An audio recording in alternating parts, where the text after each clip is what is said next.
What's up, guys? It's Lord Both here for another video, and PlayStation fanboys are down bad. Why? Well, because a game that they used to hang their hat on as a massive pillar of success for Sony and PlayStation is now an even bigger success for Xbox. Because this comes to us from Insider Gaming, and it's entitled Helldivers 2 sold more on Xbox than PlayStation in the first 6 days. The article states Helldivers 2 sold close to 1 million copies on Xbox in the first 6 days. Helldivers 2 has sold 926,000 copies on Xbox in the first 6 days. Compared to Helldivers 2's PlayStation launch last year, it only sold 633,000 copies, which, yes, nothing to sniff at, but still, 300,000 plus copies more. It was a monumentous occasion this month as both PlayStation and Xbox had their exclusives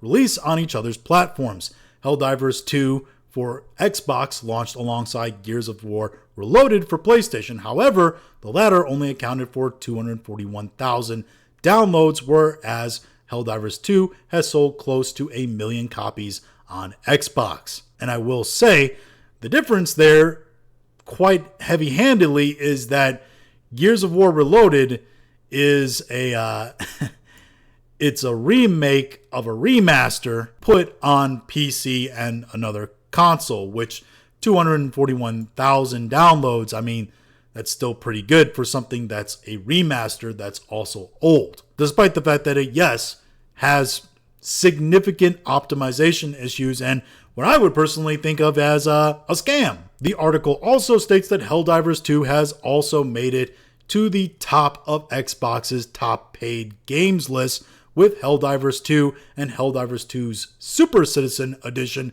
taking the first and third place respectively. Yes, until Silksong released today, September 4th, and just broke everybody's servers, Helldivers 2 was the #1 paid game on Xbox. Now, some might read this news and be like, oh, what PlayStation's going to take away from this is they're going to make more multiplayer games, more live service games. But I think at this point, Sony and PlayStation have realized that that is not working out for them. They've tried to recreate the magic of Helldivers numerous times now. Concord, massive failure. And yes, I know that has existed before Helldivers, but it is in the same vein where they were focused on these sort of live service games at the same time, right? You also have Marathon, that's going to be a massive failure when it comes out. You also have Fair Games, which is essentially Concord 2.0. It's gotten so bad that Sony has pretty much admitted that they're not going down this path anymore, and they're actually going to be moving away from live service games. So if they've announced that they're moving away from live service games, but they're also having massive success putting their games on Xbox, like they've had here with Helldivers, the whole slate's coming, boys. They like that money. They want that money. They're gonna put their PlayStation games on Xbox to make that money. I mean, let's be honest. At the very least, they gotta do something to recoup those losses from things like Concord and things like Marathon, Fair Games, all that. The easiest way you'd think to do that is to put things like Spider-Man 2 on Xbox. Put Horizon on Xbox. So it's coming, boys. The whole slate is coming. And if you want further proof that PlayStation is starting to tear down the walls of exclusivity, well, now they're making PC equipment. Yes, here from Twitter X, PlayStation stating, take full control of your audio experience on PC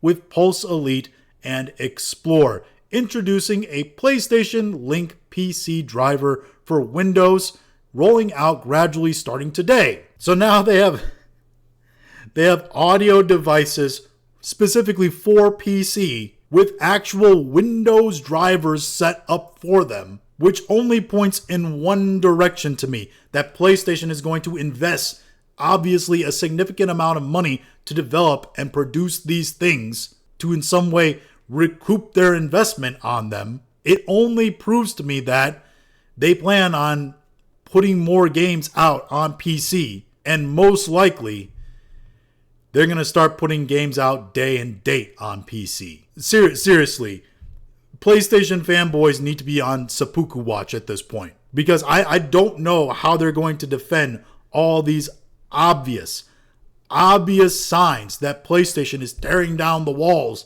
of exclusivity. The age of being a brand boy, someone who buys the Adidas shoes just to show them off in the box, being that version of a gamer for PlayStation, is ending. The fanboy era is ending as PlayStation continues to follow the lead of Xbox, apparently, and move closer into putting their games day and date on both PC and Xbox, and moving closer to becoming a platformer rather than solely a console-based business, no matter how many 80 million consoles they sell. But hey, those are just my thoughts on all this. If you have your own thoughts, go and leave them in the comments. If you liked this video, go ahead and like, share, and subscribe. If you didn't like this video, I appreciate you watching all of it, and we'll talk to you again later.